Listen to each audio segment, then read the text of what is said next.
you have now probably lost the game.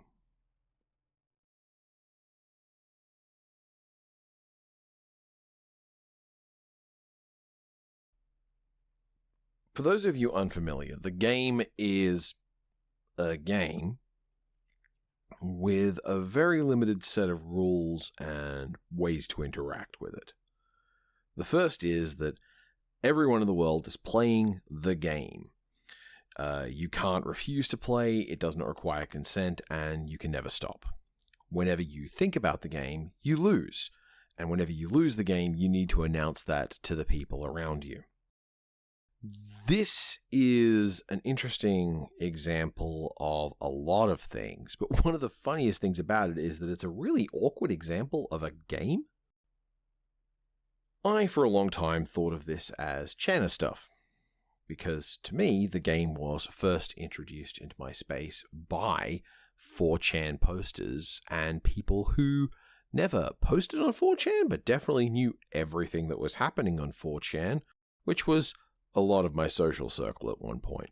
Not me, I only browse one or two boards. Anyway, the thing is, the game is something you will see some people even now performatively engage with, despite the fact that it kinda had a big rise in like 2008, 2010. It's very much an older meme, but it does check out. The game is important as it relates to my field of study, game studies, because a lot of the time when people approach games to try and define and explain them, they do so with a consideration of catalogable things. Simply put, most people who consider games start by considering stuff. Games, for a while there, were categorized based on things like interface or their relationship to material. So ball games, card games, parlor games. There were real attempts to categorize games based on where and how they were played, and a dividing line was constructed between sports and games. This is older technology in the game studies oeuvre. These days it's very common you'll encounter stuff that's building on the work of Huizinga, Galois, and Suits. And Suits' definition, which is the one I use to be maximally inclusive in all things, is that all a game is the consensual overcoming of unnecessary obstacles. Now, the game serves a useful purpose when talking to academics, especially of my own age who have experience with the game. The game is a system that definitely behaves like a game. There is a play experience, there is tension, and there is an attempt to some extent to continue playing it. The only consequence of failure in it is a shared moment of failure. When you lose the game, you mention it, and anyone else who is playing the game with you or around you hears that and realizes that they too now have lost it. This is an interesting kind of cascade failure effect. In game design terms, imagine a game if when you fail, your piece becomes a wreck that other players then crash into. Fall Guys is full of this mechanic where one player's mistimed jump becomes the problem of a lot of players behind them as well. This game system is important to me because it's almost the least game you can actually have, while still feeling like a game. The canny listener, though, will consider that, hey, I did say in my description, consensual overcoming of unnecessary obstacles. Now, it could be hard to imagine how this is an obstacle.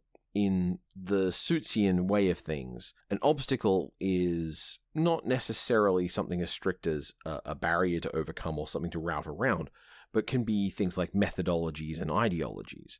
So to do things in a particular way, with a particular character's cadence or affect, is an obstacle because it is a less convenient way of doing things than one might otherwise do. In Suits' description in The Grasshopper, he points out that the fastest way to cross the finish line of a race is to take one step back, then one step forward. But that's not how the race is meant to be played, and therefore obstacles are constructed to ensure that the race actually forces you through its loop within its boundaries. In the case of the game, the obstacle is How do you avoid thinking about it? How do you avoid engaging with the game? The game, as a gameplay experience, is as much as possible about not engaging with the game. The actual game that you are playing, though, doesn't have to have a win state for it to still be a game. When I describe game making to students, I often talk about the idea of assumed conclusions.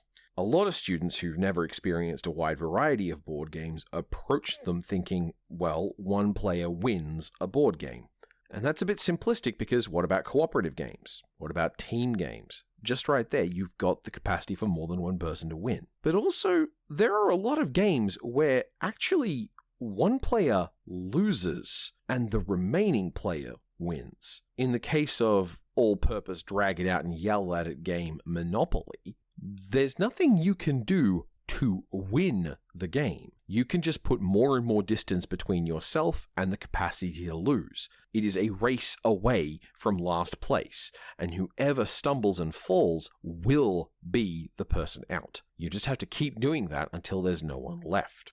Player elimination is therefore kind of a task of selecting the order for losers. Similarly, a game like Cockroach Poker, which I like a lot, is a game where everyone at the table has to negotiate a way to pick a loser.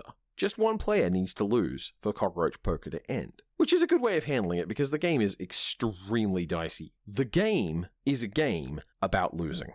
When you lose the game in the middle of a field, and you may announce it, is a sense of honesty and honor, but there's no one there to share that experience with you. The game has been failed, and you do not have a memorable or meaningful experience. Necessarily, I'm sure there are ways to make it meaningful. But when you lose the game in a social setting, around other people, when you have that moment of, oh, damn, I just lost the game, and someone goes, oh, dang it, I just lost the game too now, you have a sudden and incredibly useful first step of a social interaction. The obstacles of the game are creating a social strata that you can operate in that says to this other person, hey, you have a brain that works similarly to mine enough that we can both play this game, and we both exist in operating spaces enough that we know what it is.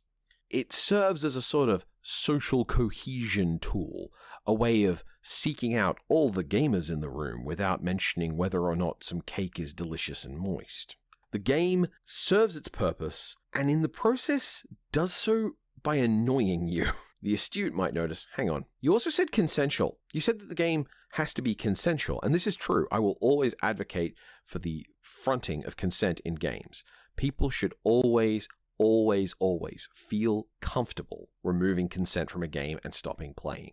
The second someone isn't consenting to the play experience, they're not playing, they're in some other situation where they're effectively being socially coerced into continuing in the situation. Anytime you don't want to play, you can stop playing, and if you can't stop playing, then you weren't playing. In the game, it says everyone in the world is playing the game, you can't refuse to play, and it doesn't require consent to play. Except it does. You have to agree to enforce the rules of the game. The second you choose not to, as you might notice, I haven't throughout this entire conversation, it doesn't do anything. It's an interesting trait of the game that what it seems to use game rules to describe is actually its fiction. The game lies to you about who is and is not playing the game, and the only way you get to experience the truth of that lie is by playing it. The actual origin of the game is a lot more ambiguous than I thought. It doesn't seem to have evolved necessarily from Chana stuff, and is instead probably derived from an old 1970s college game called Finchley Central, which was about trying to name different train stations, but you lost the second you thought of Finchley Central. This is a really good kind of mind game play space that can be very hard to make actual material games for sharing and distribution out of. But because they're hard to distribute in commercial ways doesn't mean they can't get around on their own.